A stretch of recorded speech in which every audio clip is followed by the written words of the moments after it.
90s காலகட்டத்தில் தென்னிந்திய சினிமாவில் கொடிகட்டி பறந்த சினிமா பிரபலங்கள் இப்போ அடுத்தடுத்து ஃபேமிலிஸ் இல்லை இன்னும் மூவிஸ் அப்படின்னு பிஸியாக இருந்தாலும் கூட அப்பப்போ தங்களுக்குள்ள நேரத்தை அலைன் பண்ணிக்கிட்டு பிளான் பண்ணி ஒரு ரீயூனியன் அப்பப்போ சந்திப்பாங்க. அந்த சந்திப்பின் போது எடுக்கப்பட்ட புகைப்படங்களை சோஷியல் மீடியாவில் ஷேர் பண்ணுறதும் உண்டு. அந்த வகையில் சமீபத்தில் 90s பிரபலங்கள் எல்லாருமே ஒரு ரீயூனியன் மீட்டிங்கில் சந்திச்சிருக்காங்க. சமீபத்தில் கோவாவில் நடந்த இந்த ரீயூனியன் மீட்டிங்கில் இயக்குநர்கள் முதல் நடிகர்கள் வரை வந்து கலந்துகிட்டு இருந்திருக்காங்க. தங்களுடைய நினைவுகள் மற்றும் நெகிழ்ச்சியான தருணங்களை ஒருத்தருக்கு ஒருத்தர் ஷேர் பண்ணியிருக்காங்க. இயக்குநர்களான KS ரவிக்குமார், சங்கர், லிங்குசாமி, மோகன் ராஜா, பிரபுதேவா ஆகியோர் இந்த லிஸ்ட்ல இயக்குநர்கள் பட்டியலில் இடம்பெற்றிருக்காங்க. நடிகர்களான ஜெகபதி பாபு, மேகா ஸ்ரீகாந்த் ஆகியோரும் இந்த மீட்டிங்ல கலந்துகிட்டு இருந்திருக்காங்க. 90களில் வெள்ளித்திரையை ஆளுமை செய்த முன்னணி கதாநாயகிகளான சிம்ரன், மீனா, சங்கவி, மாளவிகா, சங்கீதா, ரீமாசன், மகேஸ்வரி மற்றும் சிவரஞ்சனி ஆகியோர் இணைந்து இந்த விழாவை மேலுமே மிளிர செஞ்சிருக்காங்க.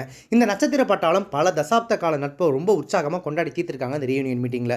திரைக்கு உள்ளேயும் திரையை தாண்டி வெளியேயும் உருவான இந்த உறவுகளை எவ்வாறு தக்க வச்சுக்கிறாங்க அப்படின்றதுக்கு இந்த ரீயூனியன் புகைப்படங்கள் ஒரு சாட்சியாக இருக்கு. இந்த நிகழ்வின் புகைப்படங்கள் மற்றும் வீடியோக்கள் சோஷியல் மீடியாவில் வைரலாகி ரசிகர்களை மகிழ்ச்சியில் ஆழ்த்தியிருக்கு. தங்களுக்கு பிடித்த நட்சத்திரங்கள் மீண்டும் ஒன்றாக இணைந்ததை கண்டு ரசிகர்கள் உற்சாகம் அடைஞ்சிருக்காங்க. ரீயூனியன் மீட்டிங்ல இன்னும் பல பெரிய நடிகர் நடிகைகள்லாம் கூட கலந்துக்கிறதா இருந்துச்சாமா. லாஸ்ட் டைம்ல ஸ்கெடியூல் காரணமாக அவங்களால வந்து கலந்துக்க முடியலையாமா. அதனால கூடிய சீக்கிரமாகவே இந்த இயர் எண்டுக்குள்ள இன்னொரு ரீயூனியன் பிளான் பண்ணி அவங்க எல்லாரையுமே ஒன்றா அந்த இடத்துக்கு வர வைக்கிறதா ஒரு பேச்சு ஒன்று போயிட்டு இருக்கு. கோவாவில் நடந்து முடிஞ்ச இந்த ரீயூனியன் மீட்டிங்ல கலந்துகிட்ட இயக்குநர்கள், நடிகர்கள், நடிகைகள் எல்லாருமே அப்போது எடுக்கப்பட்ட குரூப் போட்டோஸ் மற்றும் தனியாக எடுக்கப்பட்ட போட்டோஸ் எல்லாத்தையுமே தங்க சோஷியல் மீடியா பக்கத்தில் ரொம்ப எமோஷனலாக ரொம்ப நெகிழ்ச்சியாக ஷேர் பண்ணியிருக்காங்க.